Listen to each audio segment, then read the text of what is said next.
Aloha, y'all. It is Tuesday, ruled by Tears Day, the 15th of December. It is a red magnetic dragon guided by birth according to Dream Spell. It is a Ajna or third eye day. So if you're going to be doing chakra work, focus on your third eye, your Ajna chakra, seeing clearly, wisdom, that kind of stuff. Sun in Sagittarius, Moon in Capricorn, Mercury in Sagittarius, Venus in Scorpio, almost into uh, Sagittarius soon, and Mars and Aries. So let's go ahead and pull some cards. I've got a podcast starting shortly with Danielle Beaumere about, I don't know, DMT and all sorts of weird stuff she wants to talk about. David Lynch, possibly, things like that. Should be good, but I'm realizing kind of under the gun time-wise. I've been fucking up lately with that. I didn't even do a card jam yesterday. It was a new moon solar eclipse, and I was just overwhelmed by the energies. We have the Eight of Swords. The swords of the mind. So if you're a Gemini, a Libra, or an Aquarius, you'll naturally resonate with this. And Eight of Swords is as follows.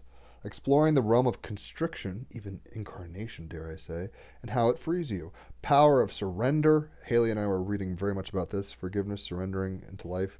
The 4 gene key today. Freedom is a state of mind. Become a catalyst for transformation. Eight of Swords. I use what restricts to expand. The Eight of Swords explores the realm of powerlessness, feeling helpless and weak where there are no possibilities available to influence a situation or relationship. This feeling can be all-consuming. We are utterly bound by the restrictions the mind imposes, devoid of hope and unable to choose. This card calls you to explore the existing restrictions in your life and ask how they can become catalysts for tremendous creativity and directed purpose. The image shows a beautiful woman bound using the Japanese art of restriction, kinbakubi, the beauty of tight binding. She is encased in an Egyptian sarcophagus. Her demeanor appears peaceful, as though this act of bondage and confinement has forced a conscious surrendering that is transformative. This is evident by the fluttering of butterflies at her head. The sarcophagus stands upright with the 4 swords staked in beneath in a beach like some great sculptural apparition. This marks her journey, a ritual of internal expansion. With the moon in Capricorn, we're kind of doing internal work a little. It's very grounded energy.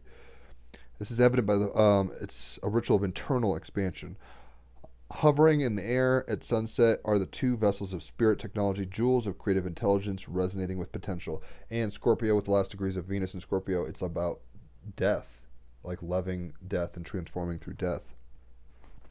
This sword card is double-edged. The edge of restriction on the one side unleashes phenomenal power, and on the other side it is about feeling powerless in yourself and in a situation, feeling that there are no possibilities. This feeling can be all-consuming. We are utterly bound and devoid of hope and unable to choose. We fall victim to whatever or whoever is imposing the restriction. As with all the cards in the tarot, the crux is in the viewpoint, and most importantly, our capacity to act as a result of what's revealed. Feeling trapped by situations and circumstances can sometimes force something important to shift. The discomfort becomes so intense and the pressure so great that the transformation must happen. When we take away all options except complete fulfillment, then something within us is powerfully directed toward that objective.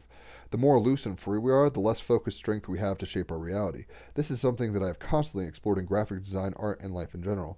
Although the Starman Tarot appears to contain an extraordinary amount of ideas and artistic elements, in fact, I impose tremendous restrictions on myself throughout the entire creative process. Having utterly extraordinary creative technologies and countless references will not create something which truly touches people unless those resources are channeled through the small, discerning aperture of a great idea. The idea must create the pressure. The entry point is minuscule. It strips everything back until the art and designs are lean and strong. If you apply this discipline to every area of your life, you will discover that not only do you start to see amazing results, but you will also notice how much easier life gets. It sounds paradoxical at first. Making life harder then makes it easier. And that's kind of the justification in a sense of like how we can be grateful and even forgiving of the situation of life right now. It's a pressure cooker, but we're asking for a freedom that will only come through this, diamonds that will only be formed through this pressure and heat. Eight of Swords, exploring the realm of constriction and how it frees you. Power of surrender. Freedom is a state of mind. Become a catalyst for transformation. So let's go ahead and get some clarification with the Dreams of Gaia cards. we are getting the maiden. So freedom is a state of mind. It's kind of a paradox here. You've got a maiden bound and held, and this girl is like free to do kind of whatever she wants. So let's read a little more about it, shall we? Number 2, the maiden, is as follows. Keywords are fertility, independence, self-esteem, confidence, self-expression, self-exploration, self-interest, sexuality, creativity, selfishness, codependence, and timidity. Key phrases: follow your dreams, discover your passions, focus on self-discovery, address self-imposed limits and restrictions, increased independence, seeking your own answers, release feelings of fear and abandonment, craving attention, needing rescue, expressing goals and desires, being true to self, and acting with empathy. Meaning, the maiden walks an unfamiliar path, but does so with confidence and grace. She has been taught by those around her that it is not selfish or conceited to follow her dreams and actively work to manifest her goals and desires. Capricorn Moon, I want to achieve, right? That's not selfish all the time. Depends on how far into what polarity and stuff like that. She does so without needing permission from anyone. Much like her male counterpart, the youth, the modern maiden is not afraid to ask questions, challenge the answers, and be adventurous, an adventurous explorer. But while the youth explores new horizons, the maiden explores herself. Venus and Scorpio, inner explorations. The maiden is equally interested in first discovering and then nurturing her interests and increasing her self-knowledge and exploring her waking sexuality. She forms relationships with healthy boundaries and expresses her sexuality with innocent pride and confidence. When she chooses to take a lover for the first time, it will be done without shame or fear or judgment. If she chooses to remain alone, it is not because she believes herself to be undesirable, but because she does not believe that she needs a lover in order to be happy or fulfilled, right? Even there's a truth in the restriction of a relationship. She's like, if I'm single, there's a truth there. I don't need anybody, but that can be problematic and narcissistic. It depends on a few things. The maiden card is one of youthful confidence, empowerment, increasing independence. She is fertile, but uses that fertile nature to create, express, and explore. She's on a journey of self-discovery, focused on learning more about who she is and what makes her happy, and she knows that her explorations in the present will give rise to a future self who knows what she wants from life and is not afraid to make it happen. Capricorn Moon. In the past, the maiden was expected to do as she was told and be true to the expectations of the family and society. South Node in Sagittarius, Moon Sun in Sagittarius, right? Like when people are like, this is the truth, stay in the lines. In the present, the maiden chooses to begin the journey toward self-awareness and empowerment. So I'll read a little more. The maiden, young, beautiful, and pure, represents the arrival of spring, a time of transition and change. We just had a new moon eclipse, solar eclipse, very resonant. It's like new changes are here. Know that. She is symbolic of a moment that is bright with new promise. It is a fertile moment, one that brings both abundance and independence.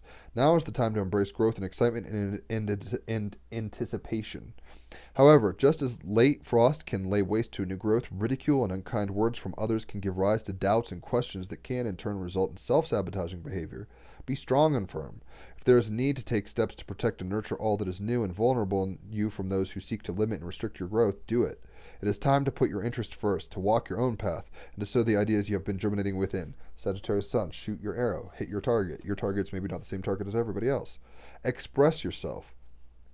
Let that which has lain dormant awaken and come to life, right? So laying dormant actually can cause, the seed becomes the flower, right? And there's a process of kind of like, well, I'm a tree and I know it, I'm a seed and I'm not growing, and there's a restriction, there's a knowledge and an awareness in the Eight of Swords, but ultimately knowing that leads to furtherance of discovery and empowerment and magic, even. Sagittarius energy. Venus and Scorpio, last degree. Super magical, transformative times.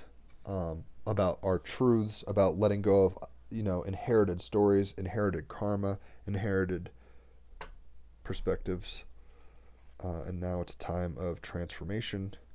Doesn't mean, the baby's being born, it isn't yet ready to ride a bike. We're not in the age of Aquarius yet, but we're birthing and starting the development for the groundwork of a new age. That's what was happening right as we speak. That's literally the astrology. Single-minded focus. Right? This is a very single-minded focus in an insular way, and this is a very single-minded focus in an exterior way. She's like, I'll do whatever I want, and I don't care what other people say. And she's like, I can't do anything I want. Where's the power in that? Both are single-minded, self self-minded. Right? Single-minded focus number 37, Orion, past timeline. Those who were fighting for freedom within the ancient Orion system had to develop intense focus and discipline that could guide them in life and death struggles. For many, this led to spiritual mastery that is similar to what we see today in martial arts mastering and monks, right? Where they're like, I can only do one move over and over. I'm restricted. I'm going to know jujitsu. I know kung fu, right? You have had this experience in your ancient past and still possess the skill of intense focus. Scorpio, Venus, last degree. Sagittarius Sun, intense focus towards a target. But the question is, on what do you habitually put your focus? This card suggests that you should choose to focus your energy wisely. Choose to remove focus from negative self-talk and use your ability instead for spiritual evolution. She's not listening to naysayers.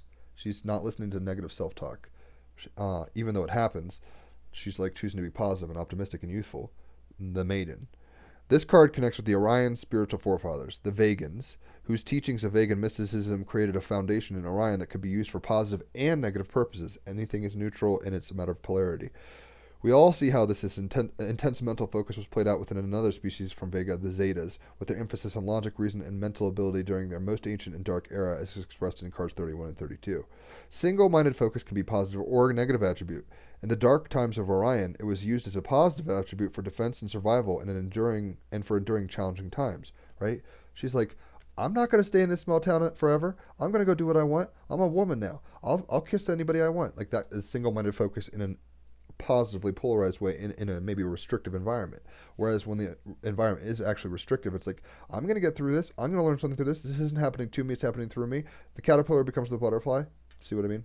It's kind of a matter of context. Single-minded focus can be positive or negative. In these dark times, it helped them endure challenges, right, in challenging times. It was also used as a negative attribute in the form of psychic warfare. Scorpio, Venus, last degree. Stuffs.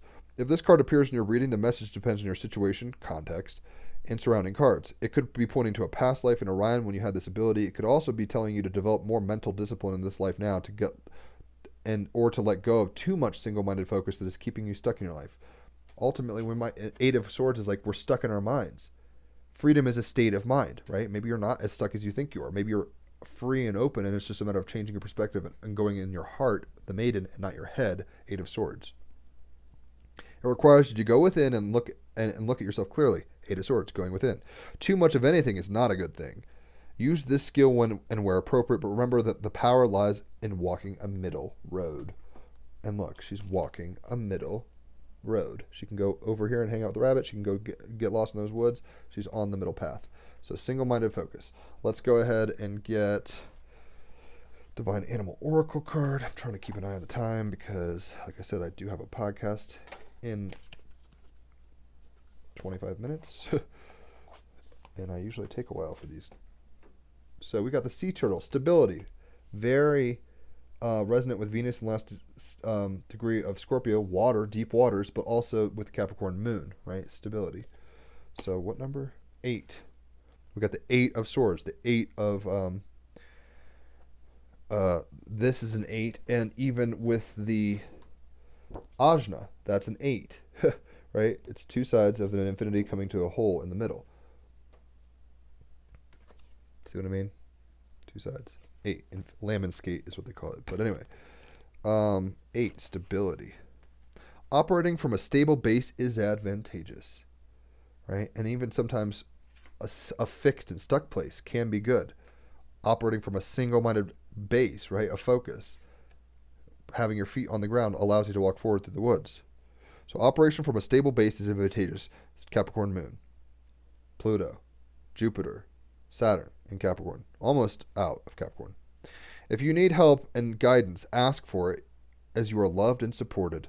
Delve deeply into the study of something rather than just skimming the surface. Do not push hard for what you want all the time. Instead, set an intention or direction and steadily flow towards this. Not every journey needs to be a difficult one full of drama.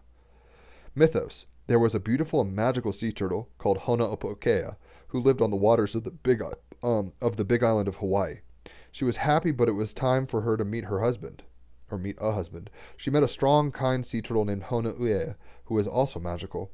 Soon it was time for Ho'oponopono to lay her eggs, and this she did. A large single black egg patterned with a little dark wood of the kaulua tree. While the turtle parents waited for the baby to hatch, they dug a hole nearby, and they dug it so deeply that a freshwater spring came forth and a beautiful pool was formed. This is talking about a maiden, finding a mate. Soon the baby was hatched and rose up out of the sand, a young female turtle, just as magical as her parents. They named her Kaula after the tree. She had a very pretty pale head, and yet her shell was strong, dark, and domed, powerfully protective in someone so strong. Her shell, her sarcophagus. Kailua saw the cool, clear spring pond and headed straight for it, single-minded focus, happy that she had come for her home for herself. The maiden, happy to be part of nature and jamming on all cylinders as a being. She swam down deeply, Venus in the last degree of Scorpio, and made silvery bubbles that burst upon the surface. Soon young human children discovered the pond. Kailua allowed them to ride upon her back if they were fatigued, and sometimes she would transform herself into a young girl so she could play with them. When the children visited, they noticed the bubbles popping up from below, and they knew Kailua was there in the pool with them, making sure that they were safe. Safety and security, foundationalism, stability, moon in Capricorn. The animal, one of the highlights of my life so far, is being lucky enough to witness tens of little sea turtles hatch on a moonlit night on a beach in eastern Africa. Out they came, tumbling down the dune, heading towards the bright lunar light and struggling valiantly towards the safety of the ocean. Some became confused about what light to follow, and some were found scrambling along the hallways of a brightly lit beachfront hotel. Gently cradling one of these wanderers in my hand and taking a closer look, I was moved to see that this little green wonder had a tiny bloody mark on its belly. I picked up another. This one did too. As I released them into the dark ocean, I thought, yes, baby sea turtles have a navel at birth. On average, of 100 eggs laid and hatched, only one will live to maturity. Such is the life of a sea turtle. 8 of Swords, right? It's like it's trapped with even the severity of reality. However, that one little sea turtle will live for 50 years. Females mate while at sea, and then they return to their hatching place quietly and solitarily, laying a clutch of eggs on the same beach at night. The exception to this is our Kemp's Ridley sea turtles, which arrive en masse, called arabetta, during the day. Turtles are one of the only creatures to eat seagrasses, an important cyclic action for the health and stability of the ecosystem. Other common foods are jellyfish, snails, sponges, and crabs. Eggs that are laid and not hatched eventually degrade and nourish the dune plants. Migrating long distances of 1,200 kilometers or more to breeding territories is a hallmark of many turtle species, and yes, like the sea turtles featured in famous animated movies, they do ride the currents, which is an allusion to Finding Nemo. The magic. Sea turtle magic flows to us with stability and resilience. When you want something to come to fruition, but you do not have, but you don't want to have to push very hard for it, as you perhaps have habitually done, ride the wave of sea turtle magic with its ease and surety. Sea turtles travel long distances, yet follow the currents and hitch a ride. You too can do this energetically and refuse to be pressured. 8 of Swords. Refuse to be pressured. Sometimes you need to accept someone else's more stable helping hand so you can rest a little, a healthy part of the lesson of the sea turtles. Symbologies: bubbles, the turtle shell, the unique eye-shaped shells. Status of the 7 species of sea turtles, all are listed as international, almost on the endangered list, and as being either endangered or critically endangered. It is arguably loggerhead turtles that are most endangered. How can you help protect sea turtles? Be aware of turtles' nestings, and if you're in a nesting area, turn off any ambient light. You want the hatchlings to go towards the moon and the water, not your home. Keep the sea clean by doing beach cleanups and reduce plastic use. Report stores that sell illegal turtle shells and produce and support conservation efforts and laws that prohibit long line fishing, especially without turtle excluders. Let's get an artist. We're doing good on time. I keep looking. It's like, we're doing good. So, almost dropped that. The artist we're getting today is Le Corbusier. This is some Capricorn moon shit for sure. Foundationalism, basically. Le Corbusier. What does he have for us? He's from Switzerland. Young Charles-Edouard Jeannin Gris rebranded himself Le Corbusier, or Corbu, and boasted that his stability, sea turtle, his architecture could stave off class revolution. With pioneering use of concrete, Corbu created high-density complexes designed as microcities for inhabitants such as Cité Radius, Radiant City, in Marseille, with public facilities integrated among residents. In his lifetime, Corbu realized mastering is Moon and Capricorn, mastering the world physically, masterful private villas and churches, but what he proselytized and extensively wrote about was new urbanism, Sagittarius Sun. He's telling people about a new vision, a new truth. Today, some consider Corbu a genius, others an ideologue dabbling in fascism. Corbu's rebelliousness is underscored by his death, Venus in Scorpio last degree, the result of going skinny dipping with a bad heart against his doctor's orders. So he killed himself, essentially, without, being a fool. The maiden, right? He was like, I'm going to do whatever I want. It's like, you're going to die because of that. It says, sign your name in concrete is the advice, right? That was very Capricorn moon. Sign your name in concrete. We might feel very trapped mentally sometimes, right? We might be single-minded focus, where it's like, I sign my name and that shit's stable. That's not going anywhere. But realize that even the the concrete might not always be there. I mean, it lasts a long time, so this is a weird analogy, but it's like the concrete might get blown up sometime or repaved, right? To have a lightness of being and a playfulness, even though you're taking things seriously. It's a middle path, right? Like she's walking the middle path. It's okay to be intense. It's okay to be grounded and stable, but don't be so grounded and stable that you're not dreaming. And don't be such a dreamer that you just disappear and never have your feet on the ground. That middle path is very important. So let's go ahead and get a stone. We've got jet. You can quantumly entangle with this. Jet. What it is, earthy and grounding, Capricorn moon energy. Right, stability. We're getting all this kind of write your name in concrete, earthy and grounding. Earthy and grounding, this true black mineraloid variety of coal is an ancient fossilized driftwood. And we were talking about the pressure of, coal into diamonds, right? So more resonator there. Who needs it? Empaths, witchy types. Where to put it? To clear a physical space or your body of uninvited vibes, swipe jet over the affected area and tell toxic energies, spirits, and tensions to peace out. When to use it? When asking for guidance from elsewhere. Think seances, guided meditations, hardcore tarot sessions. Jet can take the edge off of a high vibe stone like moldavite and serpentine, and is a wise old friend to bring as your +1 wherever your triggers are sure to be on the guest list. It says claim your space. And you're even seeing that inside this cocoon, she's claiming her space as a mental place, right? The maiden is claiming her space in life in the exterior. She's like, I do what I want, and I wear what I want, and I love life, and I'll kiss who I want. But if you actually have a situation in which you're confined, you still can claim your inner space, right? Single-minded focus. Make it to claim your space in a loving, compassionate way, in a stable way, right? Sign your name in concrete, as Corbusier is saying. So make things that last. Don't just be ephemeral. Claim your space. Signing your name in concrete is one way to claim space in the concrete. So let's go ahead and jam for a minute, and then I got to go. Whoa. How is this doing this? All right. That'll work. Hopefully my iPad is going to record this right. Yesterday I did a new moon ceremony. It was like really choppy, and it was not live. It was recording, which is disconcerting.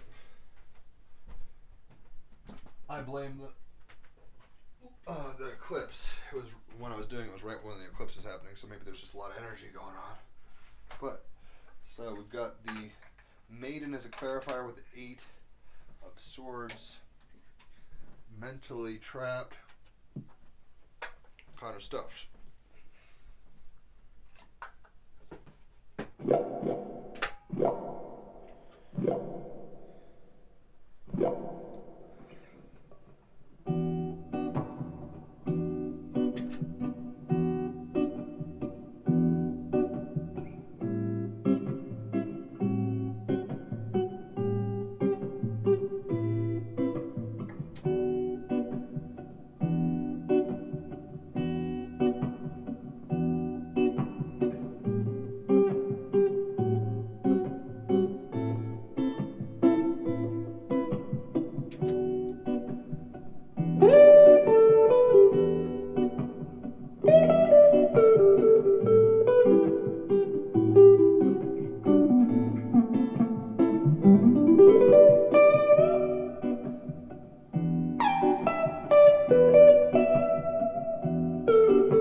we're eight of swords stuck sometimes mentally doesn't mean we're actually stuck. The maiden is the clarifier. It's actually a place of empowerment. It's a place of processing. It's a place of becoming, right? The caterpillar cannot become the butterfly without the cocoon, right? So just realize that. Don't give up. Don't give in. Keep your spirit about you. Have a single-minded focus. I'm sure that caterpillar the whole time through is like, I don't know what's going on. I'm melting, but I guess I'll stay with this. He's trying to stay, he or she, whatever it is trying to stay stable, right? During a process of transformation. It's writing its name in the concrete. It's making its mark on reality. It's claiming its space. And our way of being in space and time changes. It mutates, right? Transforms. But we claim it. Or we disempower ourselves and say, oh my gosh, it's happening to me. It's happening through you. Never forget that. Check out the podcast. It's great. Team Rabbit Hole podcast. You'll love it, I promise. Hit me up for readings. You'll love it, I promise. 5 stars only. Hopefully you enjoy the jam. If you do, like, subscribe, share, do whatever's clever. This magic is available for you. It's available to anybody. Leave a tip if you feel so inclined, and I will catch y'all tomorrow. Adios.